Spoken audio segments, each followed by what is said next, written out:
Good afternoon, truck guys and gals. Today, working on the steering. As you've seen before, we've taken the steering from in front of the axle, moved it to behind. And so what we have here, you've got the steering column comes down over here inside the frame rail, and the steering box is mounted outside the frame rail. So we've got this nifty little transfer box.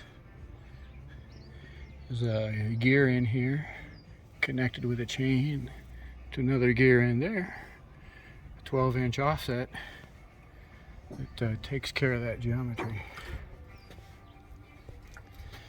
So that's our task for today. Of course, a lot of stuff has to come apart. Once we have that installed, we can install the brake pedal, and yeah, there's a lot of work to do here. Took the door off just so that we can work in there.